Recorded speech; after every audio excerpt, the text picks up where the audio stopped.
Morning students, how are you? Let us start chapter 4, Minerals and Industry, your geography, chapter 4.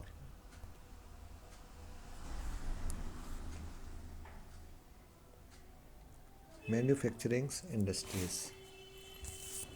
So, let us start. On the occasion of Diwali, Harish went to a market with his parents. They purchased shoes and clothes for him.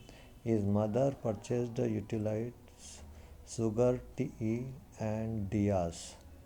Creatine lamps. Harish observed that the shoes in the market were flooded with the items for sale. He wondered how so many items could be made in such large quantities. His father explained that shoes, cloth, sugar, eats are manufactured by machines in large industries. Some utilities are manufactured in small industries, while items like diyas are made by individual artisans in household industry. तो यहाँ पर एक stories दिया है specially Diwali occasions को लेकर। हरीश अपने parents के साथ दिवाली का ओकेशंस के लिए दिवाली की शॉपिंग के लिए जाता है, जहाँ पर मार्केट से वो कपड़े और जूते खरीदता है। उसकी मदर ज़रूरत की जो वस्तुएं हैं, शुगर, चाय और दिया, जो ह्यूमन मेड्स बने हुए होते हैं, हरीश ऑब्ज़र्व करता है वहाँ मार्केट की दुकानों में जो सारी गुड्स सेल करते हुए और लार्ज क्वांटिटी में उनको देखता है। तो उसके फादर उसको एक्सप्लेन करते हैं कि जैसे शूज़, क्लॉथ, शुगर, ये सब इंडस्ट्री से मैन्युफैक्चर्ड है, इंडस्ट्री से बनाई हुई वस्तुएं हैं जो हमारी ज़रूरतें पूरी करती हैं। स्मॉल इंडस्ट्रीज़ और बिग इंडस्ट्री, दो टाइप का इंडस्ट्रीज़ है। ये जो दिया दिख रहे हो, ये इंडिविजुअल आर्टिशियंस जो घर पर उनकी इंडस्ट्री के रूप में काम करता है। Next, production of the goods in large quantities after processing from raw material to more valuable product is called manufacturing. Do you know that paper is manufactured from wood, from sugarcane, and steel from iron ore, and aluminum from the bauxite?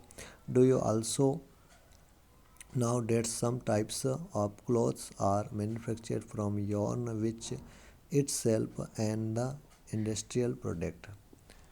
Productions of goods, वस्तुओं की जो production है वो large quantities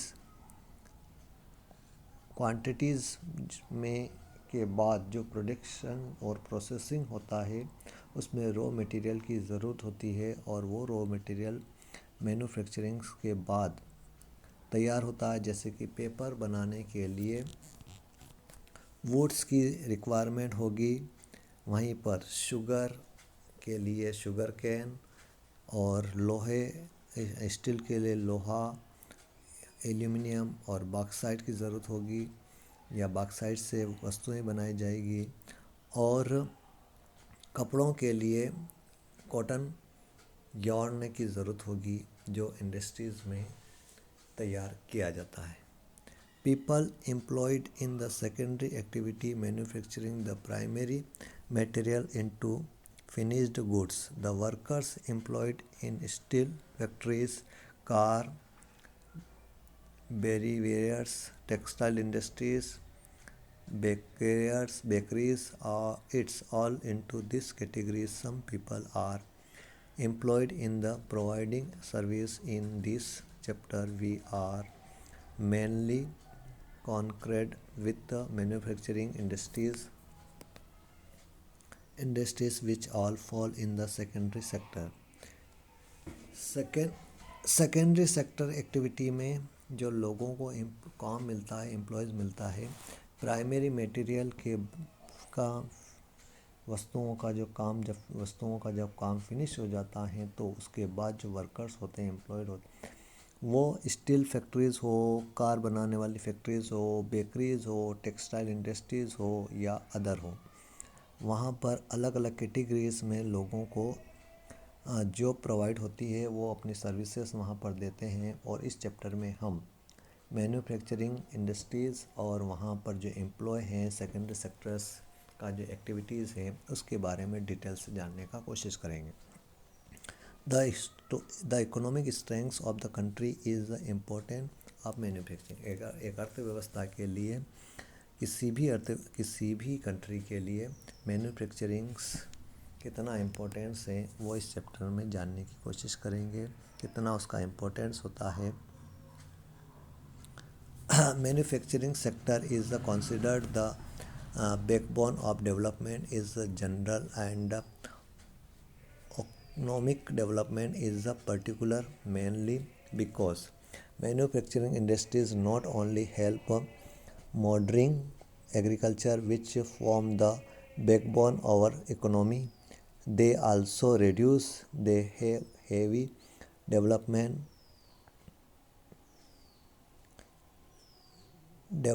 depends of people on agriculture income by providing them job.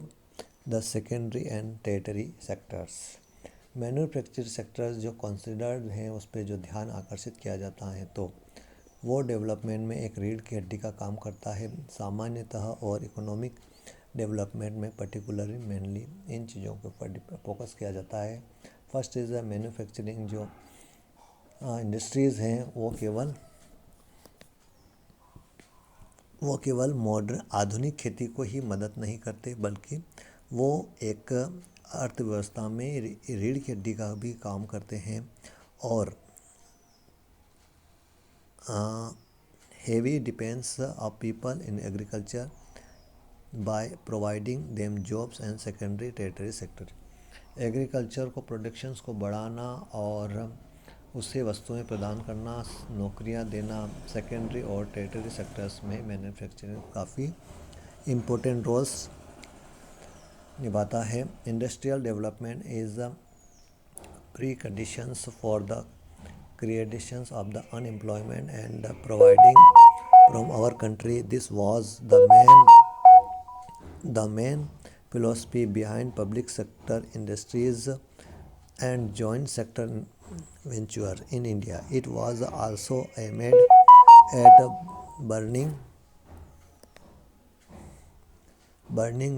down regional disparities by establishing industry in the urban and backward area. Industry development और setup का जो क्रिएटेंस है वो एम्प्लॉयमेंट, रोज़गार और गरीबी एक कंट्री के लिए जो हैं उसमें एक मेन फ़िलॉसफी ये है उसके पीछे कि जो इंडस्ट्रीज़ हैं वो पब्लिक सेक्टर हैं या जॉइंट सेक्टर हैं। भारत में इस प्रकार का जो लक्ष्य निर्धारित किए गए हैं वो क्षेत्रीयता और उद्योगों का स्थापन की जो मेन थीम है वो ट्राइबल और बैकवर्ड एरिया से ही लिया जाता है। Export the manufacturing goods expends trade and commerce and brings much needed for given exchange. Export हम जो बनाते हैं उस वस्तुओं को हम एक्सपोर्ट कर सकते हैं और जो हमारे व्यापार व्यवसाय में मदद करता है, वहीं पर हमें जो वस्तुएं की ज़रूरत होती है वो फॉरेन से हम मंगवा भी सकते हैं। Countries that transform their raw material into the wide variety of the finished goods and higher value of the provisions. India is a prosperity lies the increase and the diversifying and manufacturing industries quickly possible. किसी भी country के लिए अगर बेहतर मैन्युफैक्चरिंग्स को develop करना है तो वहाँ पर ट्रांसफॉर्म और रॉ मटेरियल्स और अन्य वस्तुओं की ज़रूरत लगेगी। उसका वैल्यू भारत में जो प्रॉपर्टीज़ और उससे रिलेटेड जो बातें हैं इंडस्ट्रीज़ के लिए वो पॉसिबल करता है। Agriculture industry are not exclusive of each other, they move hand to hand. For instance, the agro industries in India have given major boost to agriculture by raising its productivity that depend on the latter for raw materials sell their products such as irrigation pump, fertilizer, standardized pressurized plastic and PVC pipe, machines, tools and farmer thus। तो यहाँ पर industries और agriculture एक दूसरे के oppose नहीं है, एक दूसरे से अलग नहीं है, बल्कि वो एक हाथ देते हैं और एक हाथ लेते हैं, यानी कि दोनों ही सेक्टर एक दूसरे की हेल्प भी करते हैं। फॉर एग्ज़ाम्पल जैसे एग्रीकल्चर को बढ़ावा देने के लिए इंडस्ट्री से हमें फर्टिलाइज़र्स, मशीनेज, सिंचित करने के लिए जो भी वस्तुएं ज़रूरत लगती है वो, इसके अलावा प्लास्टिक आइटम, पीवीसी पाइप, खाद, बीज, टूल्स जो फार्मर्स की मदद करते हैं। इस प्रकार से मैन्युफैक्चरिंग कृषि से अलग नहीं बल्कि उसके पूरक है, वो उसकी हेल्प भी करता। I hope you are understand। Thanks to you, have a nice day। Bye।